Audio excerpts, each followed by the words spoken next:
YouTube. If you do follow us on Facebook, Twitter, and YouTube, please like, follow, subscribe, and more importantly, share if you enjoyed.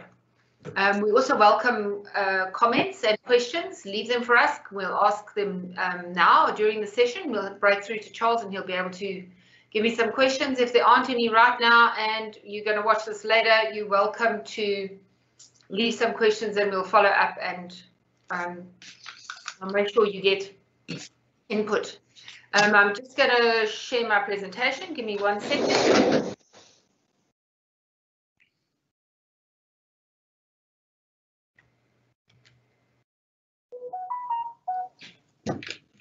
Not me.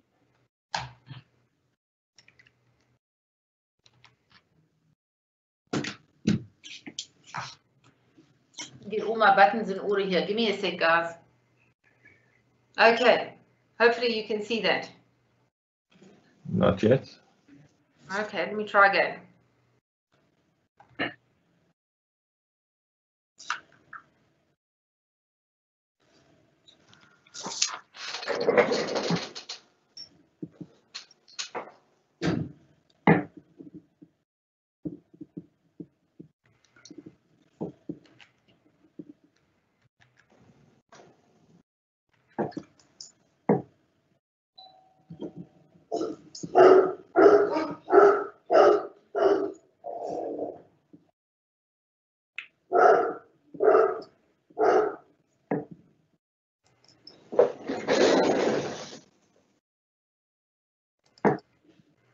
Right, can you see it?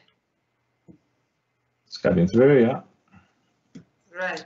I just need to get us back one slide. Give me 1 second.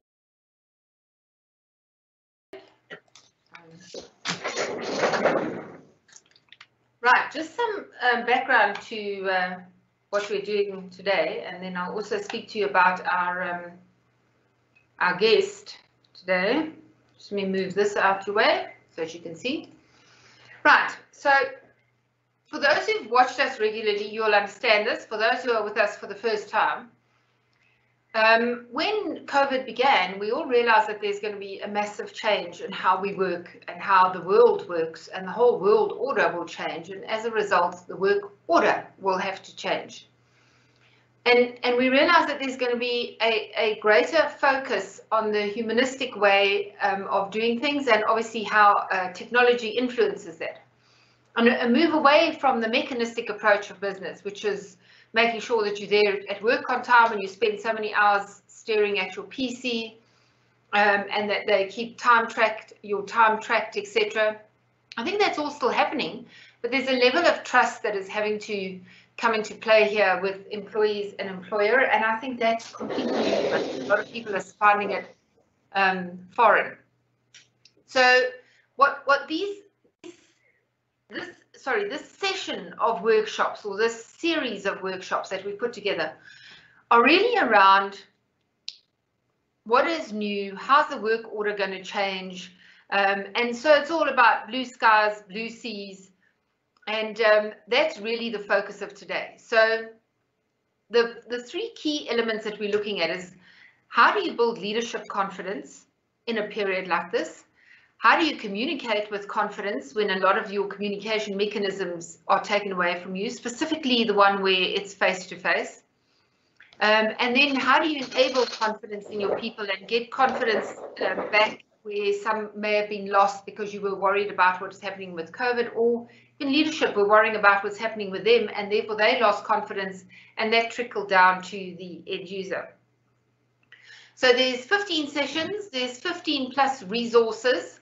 They're all on demand and free and can be found on our website. So if you head on over to our website, you'll find them. That's just talktous.co.za. And now just a little bit about Roy. So Roy Vesti is joining us today. He's online with us. And he has extensive experience in assisting organizations to develop their customer experience management strategies, as well as implement and roll them out. So I'm going to ask Roy to just give us a bit of introduction and some ideas, well, not ideas, some background history to him. So Roy, thanks very much for joining us today, and over to you. Thank you, Linda. Thank you for having me. Yes, as Linda says, I've been in training and development now for the last 17 years, with the last sort of 8 years focused on the actual customer relationship and how that influences your brand in a positive way, how that creates a long-term customer as opposed to just doing a one-off sale. So yes, spent a lot of time doing training, mainly in the automotive industry, for premium German brands, really focusing on the actual sales element of it, the process side of it, but more importantly, how that relationship impacts on the customer and how that impacts on your future business. Great, thanks for that, Roy. I'm sure you'll have some pearls to deliver to us today, and we're looking forward to hearing them. I hope so. Just a quick thanks to our amazing team who put together the graphics and all the technical geniuses to put together the slides, etc. So thanks very much.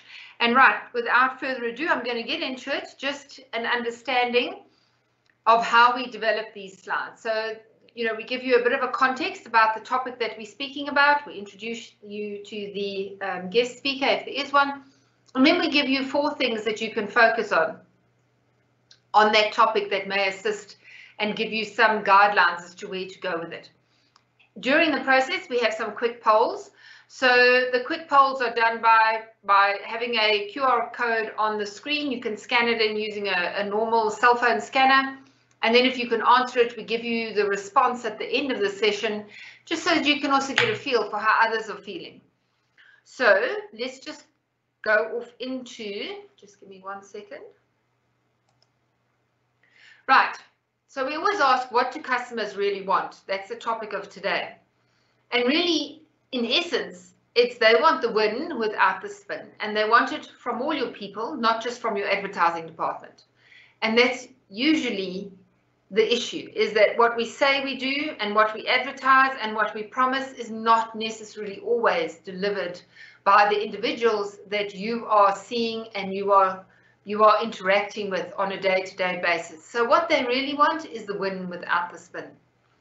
So the question is, you know, what is the alignment between what we actually say, what we do, and what we actually do? So a lot of people get it right, a lot of people get it wrong.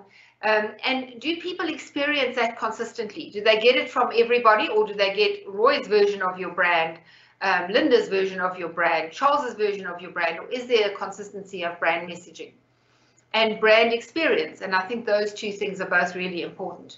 So I've got a short video that I'm going to just play, which is one of our products, and then I'm going to have Roy just give you some insight as far as his experience has gone. Hold on.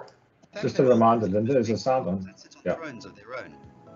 Our customers have expectations, more often than not dictated through our marketing and what we as organizations propose as our offerings. Customers select our services or offerings based on what we promise them.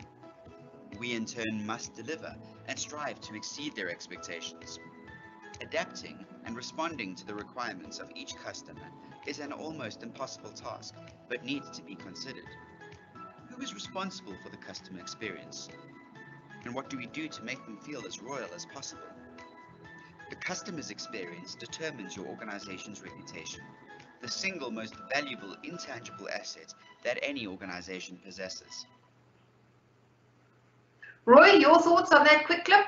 Yeah, absolutely, Linda. I think certainly today it really is all about the relationship that you have with your customer.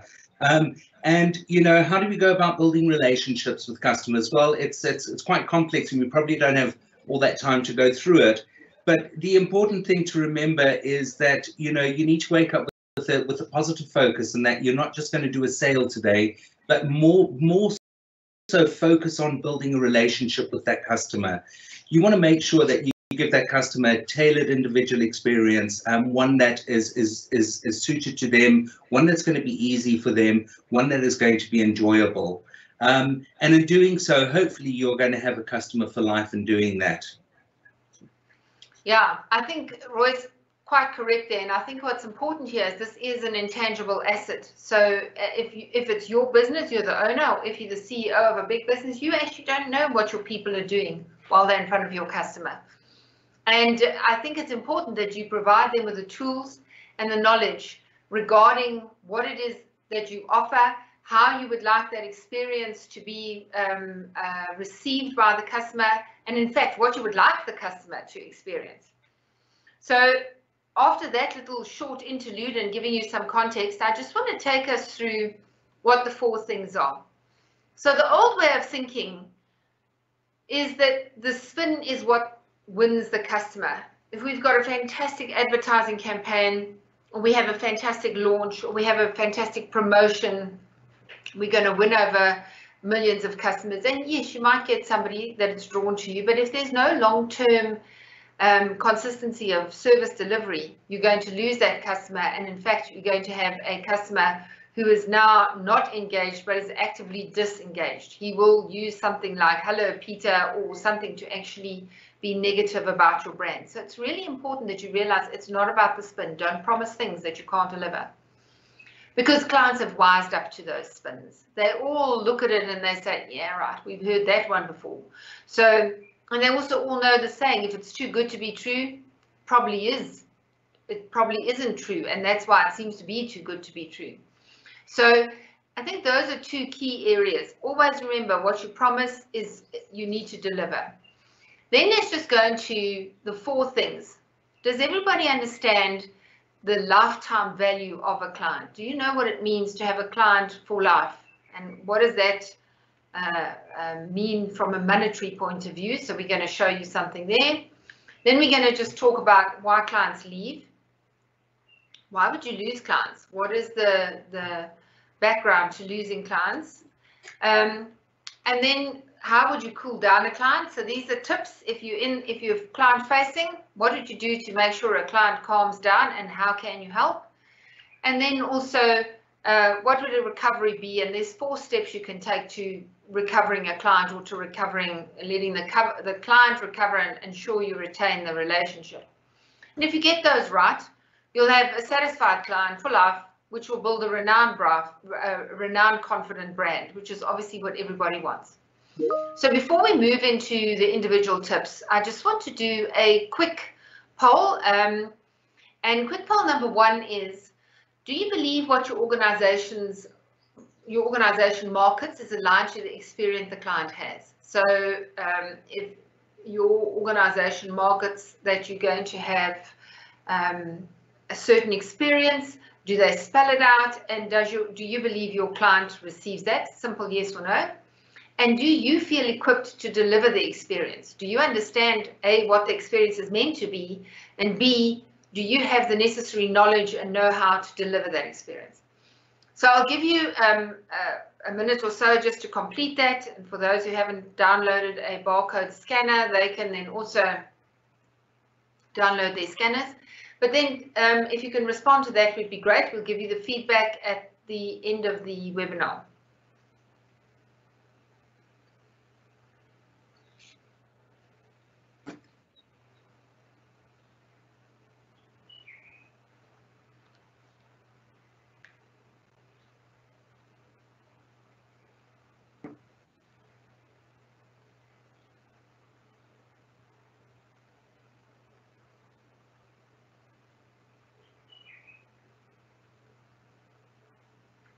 Cool. So I'm assuming now you've all finished that. Let's move on. Remember, the very first point we said is, what is the lifetime value of a client? And so I think people don't always look at that. They don't always look at what the lifetime value is. They just look at today's sale. So if you had to take the revenue for that specific transaction, and if you could recreate that transaction once or twice or 3 times a year, what would those transactions amount to over a year? What would the revenue for the year be based on that? In other words, the profit that you made out of it. The number of years that you may or may not retain that client if your product or your service stays up to date. The customer lifetime revenue. The likelihood of great service keeping, which then keeps your customers. So the likelihood of the great service keeps your customers. And ultimately, the return on investment that one single transaction could result in.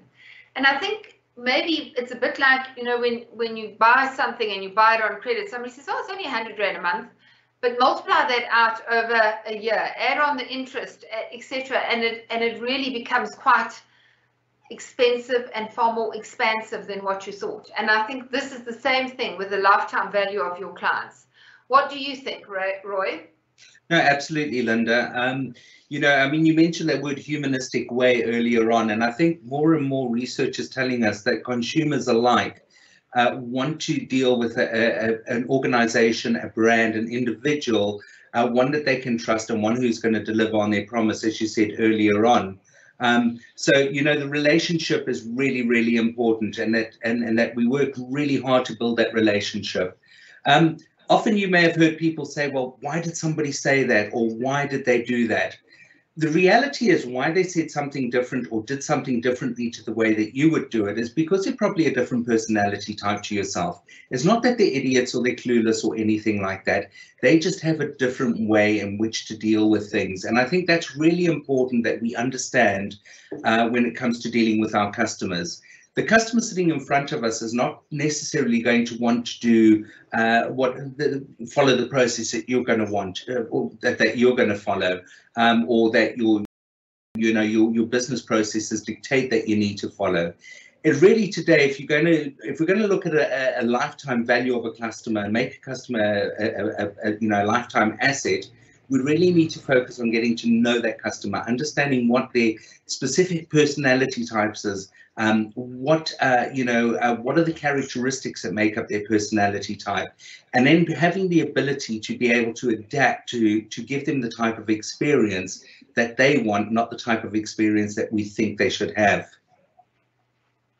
Absolutely, and I think it comes back to, you know, this whole concept of know your customer versus knowing about your customer.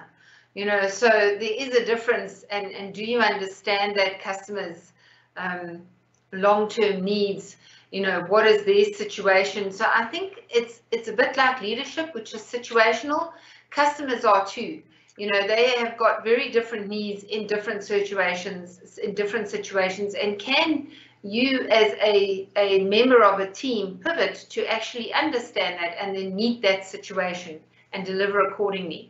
And it's when you can do that as individuals and organizations, as well as the organization itself, that your brand will become renowned and you will get confidence in the brand and you will build trust and the long-term relationships, which is really what you're trying to achieve. So I think that's really important, is to understand the value of a long-term return customer. It is also always easier to sell a new product or new service to an existing customer than what it is to sell it to to an existing customer than to a new customer, because a new customer has never experienced your brand and it's going to be difficult for them to leave an old brand. Often the barriers to exit with brands is quite large. And so you're really going to have to buy them if you want business. And then if you've got it, it is absolutely crazy to lose that ongoing business through bad customer relations. So let's have a look at the next element, which is, why do clients leave a brand? What is the likelihood that they'll leave, and why would they leave? So let's just have a look at some of the stats regarding that. So likelihood that customers will repurchase is if they've got a complaint, but they feel that it's not being made, they'll just go somewhere else. That is one of the reasons they would leave, and you wouldn't even know about it. They just move on. If a complaint has been made, but it has not been resolved, that is another reason that they will go to another organization to purchase. If, however, they have made a complaint and you've resolved it, 54% of them will remain with you. They'll say, fine, you know what, the guys might have blown this one, but I will remain because I understand the brand, it's a good product, etc. And then 82% of the people will remain with the brand if they believe that it was resolved quickly and adequately. So the next graph, or pie graph at the bottom, might be a bit small for you to see, but I'll just mention it. The people leave brands because there are better products and services, and only 16% of those people will leave the brand for that reason. 12% believe they'll go somewhere because it's more convenient or it's closer located, etc. Still quite a small percentage. The company or the employees did not go out of their way. 30% of people say they leave a brand because the company or the employees that they interacted with did not go out of their way to deliver what they believe they should be receiving. 30% is a huge chunk. And then cheaper products or services. We all think that people leave because our products are not priced right. 8% of people leave for that reason. And then employees were unhelpful, rude, or unacknowledgeable, 34%. So people leave your brand. 64% of your customer retention is reliant on the experience your people create for the customer. And I think that's a huge amount. I think that is something that crazy if people believe that they can retain customers without looking at how they deliver the experience. Roy, how do you find companies manage this? Yeah, Linda, that percentage is a real eye-opener. And as you said, it really just boils down to the relationship you have with the customer, how you manage that customer. Let's be honest, you know, a lot of customers or consumers, they understand that things go wrong when they're purchasing things or involved or in with services. But the reality is most of them are pretty understanding. It's how we deal with it that's really, really important. And you know, I think today we've got all this technology that's supposed to make our lives a little bit simpler and a little bit easier, but is it really doing that in reality? I'm not so sure. And you know, consumers are saying we just want it to be easy. We want it to be simple and enjoyable. So you know, again, it kind of goes back to what I'm saying when it comes to complaint resolution and why customers leave. It's probably because we haven't really looked after them. When I say them as an individual, them as a person, we haven't got to know them. So again, it's really, really important that we get to know our customers and understand and give them that sort of tailored individual experience. Absolutely, I agree. And I think that you're right about the technology. I cannot tell you how many people say to me that if we have to phone somewhere, especially now, because a lot of bank branches weren't open, a lot of organizational branches weren't open, and so they're wanting to operate from home and they're wanting to operate via digital means. But every single time you are wanting to do something digitally and you phone them, there's an IVR. And the question that you have is not a standard question because we're not working in standard times. And so there is no button to press. There is no, I need to understand what happens in this situation, press button 10. There isn't a button 10 because that situation has never arisen before. And people are tearing the hair out their heads as a result of this. So I think there needs to be a greater shift towards person-to-person conversations, and like you say, Roy, understanding your client and understanding their issues and not just trying to lump them all together with one, either some kind of robotic response or an IVR. Those things are really at the moment killing customer-client relationships. Right, so given now that we understand what the value is of a lifetime customer, and we also understand why customers leave, and we really realize that 64% of our business's success is based on the person who is client-facing and the person at the coalface's ability to deal with and build relationships with customers. We've got two hints here, or two tips that we can give you in areas of how to calm customers down if you're at the coalface, and then how to fix a problem. So it's cooling down a hot client and a 4-step recovery, because I think those are really valid in our situation today. So the first one is really, if you look at how would you cool down a customer, they're irate, they've gone off pop at you and they're most upset. The first thing is try and lock in, engage the customer directly, giving them your full attention. So when they midstream through a rant, the last thing to do is say, oh, just hold on a second, I just want to answer my cell phone, because that's not going to work, okay? They need to understand that you're there, and not only are you there, you're there for them, and I think that's the important thing. Let them have their vent, okay? So let them say that they're angry, let them because in actual fact, you'll be surprised what you will hear in that vent. Listen to what they're saying. Don't immediately start thinking of what the defense strategy is going to be. Listen to what they say. And if you don't listen to what they say, they're just going to start the whole exercise all over again, because they believe that you've not heard the first part. You're just responding to the most recent part of that conversation. So don't think about what you're going to say and spend your energy on thinking about your defense strategy. Just listen to the entire rant. Empathize. Empathize, okay? They need to know that you feel their pain. So you need to be able to identify with them. And I mean, really identify with them. You would probably be just as angry if the same thing had happened to you. Show them that you believe they have a right to their annoyance.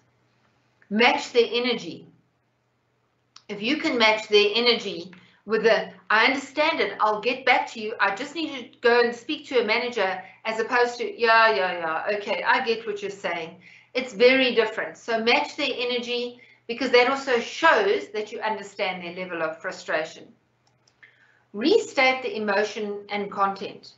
Okay, so if you can take their issues, we so often say to children, use your words when they are angry with something, because it appears like that people are always angry, annoyed, or I think it's angry, annoyed, frustrated. But there's a whole barrage of other emotions that come into it. They're disappointed, okay, and that might be a key one. They thought they were going to get this, and now they've got that. So talk to them and say to them, and you try and work out in your own mind, is this disappointment or is it anger? And if it is anger, maybe the anger is founded in disappointment, so go to the disappointment.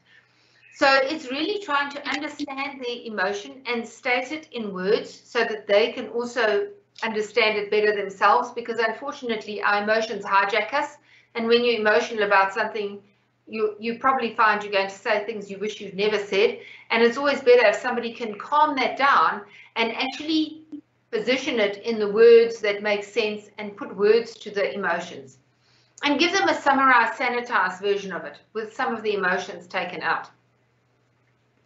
Then the next thing to do is problem solve. So if you can get to what the real problem is, not what the annoyance factor is or the disappointment factor is.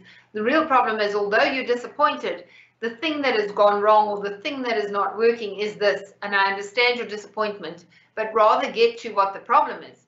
You can then actually discuss it with them, and you can come up with a process to brainstorm solutions or agree upon solutions. If all else fails and you just cannot come right, I think that's the time when you need to bail out. In other words, you need to basically say, if you can recall, one of the things is that the staff got in the way when there were problems and they didn't escalate it quick enough. They tried and tried to resolve it, but they didn't have the ability or the authority to fix the problem, but they just kept on frustrating you. You need to know when is now a good time to bail out and escalate it to the next person so that the customer can get some kind of satisfaction. And I think that's really important. So understand when is a good time for you to bail out. Right, so that gives you some ideas of how to cool down a hot customer. There are a million others. I could think of 7 when we put this presentation together, and in our experience, what are some of the ones that a lot of our people that we speak to at client facing that have got this problem. Roy, do you also feel that these are accurate? Linda, I think you absolutely hit the nail on the head there. I think, a couple of things to add there, and reiterating or echoing what you were saying. Our natural reaction to when we are faced with a concern or a complaint from a customer is to become defensive. It's our natural human reaction. So that's the first thing we need to realize. And obviously, and a lot of times when customers do throw up a concern or a complaint, we start to push back.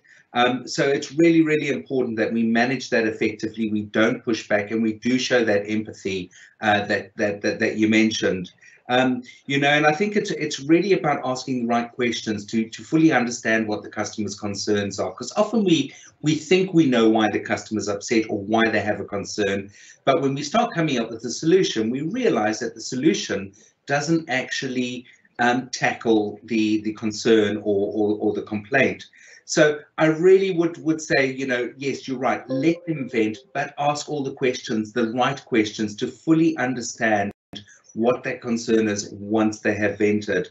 And then once you've done that and you fully understand what their concern is, then you can find a solution to make the issue go away. Ideally, if you can find more than one solution, and then give the customer the choice, let them choose which one of those solutions is going to be best suited to make sure that that problem has been fully resolved.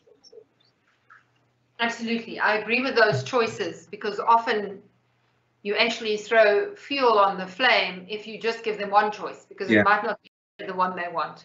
So I absolutely 100% agree with that.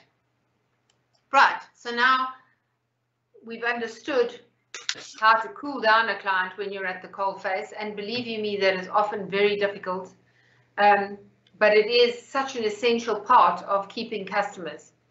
And then what could a recovery look like? How could you keep them to maintain them for that long-term period, so that you have that long-term customer and you get the return on investment from that? So the first thing is to apologize with empathy.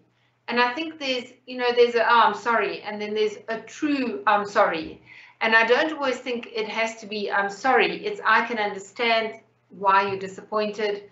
We're going to do everything we can to sort it out." So I think it's just that ability to apologize and be genuine and authentic about it. That is quite key.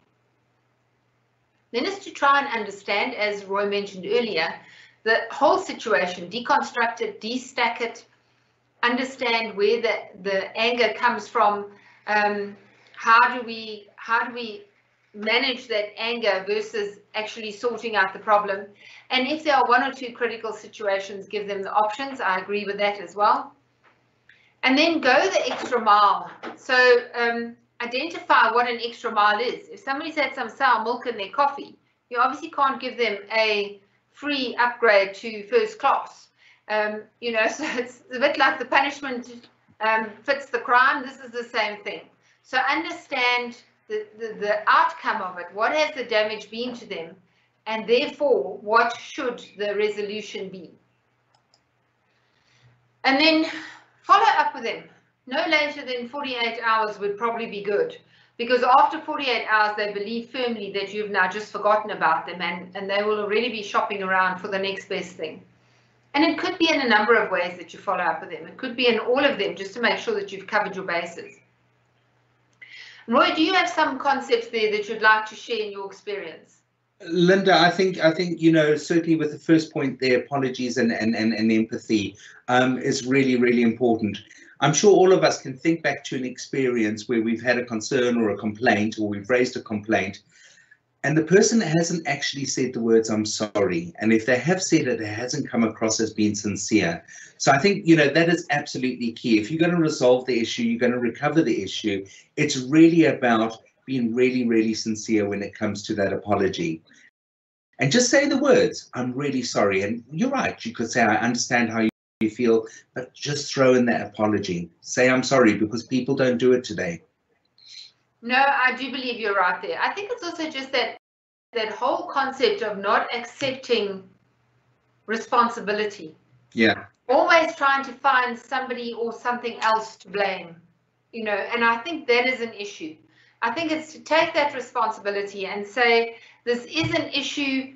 Might not be me personally who's got who's made the mistake or who's done something incorrect or why the client is upset. It might be something that the organization, one of their processes might not align, or there might have been duplication of something. But it is to say "I'm sorry" for and on behalf of the organization, and that authenticity is so important. I agree. It is absolutely 100% relevant, is to be able to do that apology with authenticity. Right, so now let's just have a look at our second quick poll. if you guys can scan in this, the questions are, has the way in which you interact with customers changed since COVID? So if you're on the front line, the way in which you deal with your customer, has it changed? Yes or no? And then the second one is, do you feel the experience that the company has mapped out previously must be adjusted to cater for the change? Excuse me, yes, no, or it already has. So if you'd like to answer that, then we can give you some feedback shortly. In the meantime, I'll waffle a bit. Roy is in the Netherlands, a South African who's now living in the Netherlands, and I just wanted to find out from him, how does customer service vary between the Netherlands and South Africa, Roy? Linda, yeah, it's an interesting question. I mean, I've not lived in South Africa since 2006, and you know, I've got to be honest, every time I've revisited or I've come home, I've always found the customer experience to be really, really good there. If I could speak about customer service generally in Europe, there's a couple of countries, I won't mention their names, but where I just think the customer service is absolutely appalling. Again, it goes back to people do not take the customer seriously. They don't take the customer complaints seriously. You know, they're just not involved. They don't take ownership for that responsibility.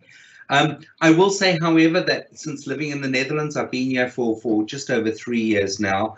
We have had very, very, very few experiences where we've had reason to grumble or complain about the customer experience.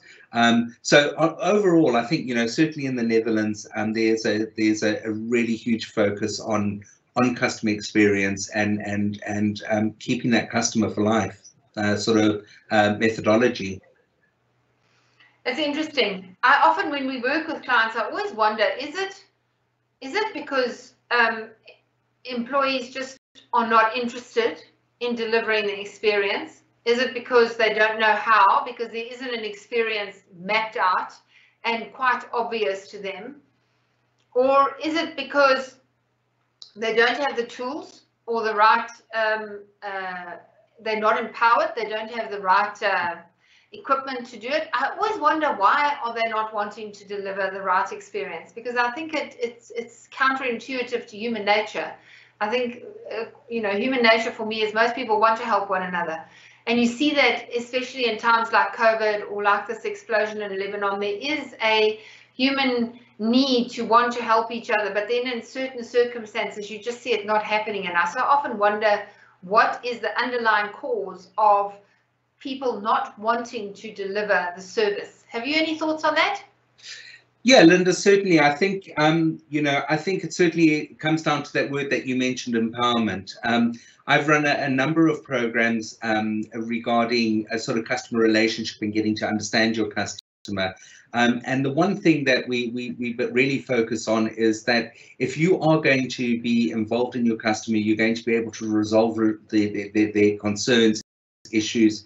You need to make certain decisions in the role that you do. And we find in a lot of cases, those individuals are not empowered. They don't have the tools to be able to make those decisions. So often, you know, you hear the comments, well, that's above my pay grade, or I need to go and speak to my manager or something like that. And it just really boils down to they're not being empowered to be able to make those decisions. And as a result, it's not giving the customer a nice, smooth, easy experience. No, that resonates with me. I wonder if the people watching this, if it resonates with them as well, because I think we are all at some stage in our lives, we are all at the receiving end of bad service, and we've all been there before. So that absolutely resonates with me. I've had so many people say to me, that is the process, I can't change it, there's nothing I can do about it. And that's very sad, because I think that is one of the main reasons. So thanks for that little interlude. If you have a look at, you can retain a lifetime customer and you understand the value of it, and you can go through the 4 different categories that we've said. There'll be smooth sailing through whether it's blue skies or blue water in our new work order, world order, and you'll have a satisfied client. You'll build a renowned, confident brand. And we always talk about confident brands and why people want them. Well, because people want to cuddle up to confidence. They are attracted to it. It's just one of those things. And just understand, I'm talking confident, not arrogant, and there's a difference there, quite a large one actually. Right, so what would success look like if your customer experience management was really good and it worked very well? The first thing is you would, as Roy and I have mentioned throughout, you would understand your customers and they would understand you, and that builds a long-term relationship. Long-term relationships, if you do by any chance have a slip up in the service delivery, it is so much easier to overcome it and to be forgiven than if you don't have a good relationship and a long-lasting relationship with the client. Then you would have clients for life, because they will continue to come back as long as you keep your product new. You can't be Nokia and now not renew your product. We've gone through the Nokia route before, but you will have clients for life if you can manage good customer experience, because people will want to come back. You will have many followers, and aren't we all looking for followers? If you remember, last week's webinar was about followership. And there's a bit of a stigma attached to followership, and I have no idea why, because we're all followers. At some stage in our life, every single one of us follow everything. If we're not followers all the time, we're all slaves to someone else and followers to things that happen. And then lastly, you would build a confident, renowned brand. Those are all the areas that I believe you would deliver and have if you had good client experience management. Roy, would you like to add to that? Yeah, Linda, absolutely. I think spot on there. I think, again, going back to the relationship is really, really important. And just to echo what you were saying, that, to build or to resolve issues or conflict with a customer when you have that relationship is much, much easier. I think, if research shows that, a happy client is likely to come back and use your services again or buy your product again, but also a happy customer will always tell 2 of their friends or business colleagues, and that usually translates into additional sales. And I always say to my audience, I say, you know what, they're always complaining to me because our business is so hard and there's so much competition and there's so much choice out there for consumers, and they've got to prospect all the time. And I say to them, the easiest way to prospect is look after your existing customers, because they will prospect for you. So build that relationship and yeah, absolutely, grow that business. That's what success will look like. That's so absolutely true. I remember reading an article that General Motors actually cut down on, I don't know what percentage of their PR budget, because they realized that if they take that and invest it in keeping their staff informed about what they're doing, where they're going, how they're doing it, their staff are their best advocates. Yeah, absolutely. So yeah, absolutely. And I think that is one of the things where I think there needs to be a massive shift in the new work order. So I am going to just tell you about next week. So next week, the 13th, is on conflict management. And we'd love everybody to join us. And again, subscribe, like, share if you like. And in the meantime, I'm going to go back to Charles, who's going to give us the results from the survey. Charles, if you could show us those results, I'd be pleased. Okay, thank you, Linda. So just putting it up on the screen there, the 2 quick polls that we had: do you believe your organization markets is aligned with the experience the client has? 3/4 of the respondents replied yes. To the second question on poll 1, do you feel equipped to deliver the experience? Again, 3/4 feel that they are equipped to deliver that experience, which is great. Moving on to the next result then. Quick poll number 2. Has the way in which the way you interact with customers changed since COVID-19? Everyone resounding yes, 100% has changed today. Yeah. And then secondly, do you feel the experience must be adjusted to cater for the change? Majority feel yes, and some even feel that it already has. So back to you, Linda. Thank you. That's very interesting. I think that the fact that a lot of people are still saying yes, we have to adjust it, tells you that actually gotten to the point where they've realized this is the new normal. This is the way in which we're going to operate. The fact that there are a lot of people that are saying they already have changed also demonstrates that people have moved on and they've realized that they need to change. So I think in our topsy-turvy, upside-down world at the moment, those are really encouraging statistics. Your thoughts, Roy? Linda, absolutely. I think, that one with regards to, do you feel the experience must be adjusted to cater for change? And I think that's one thing as human beings we really struggle with, is change. And it's just shown that, our world has been turned upside down this year, yet we've been able to adapt. And the majority of people are saying that, it is possible. So, embrace the change. Let's look for ways that we can use it to our advantage. Let's find ways that we can still continue to enhance the customer experience, make it easy, make it an effortless one for them, but one that's more importantly tailored towards them, a kind of experience that they want, not the type that you think they should have. Absolutely, that's really good advice. So a last note from me, thanks to Nick and our design team, thanks to Charles and our technical team, thanks to Roy for being with us today and sharing his vast experience and knowledge. And then thanks to me. I'm really appreciative of your viewership as always. Thanks very much. We'll see you next week. Have a great week. Thanks, everybody. Ciao.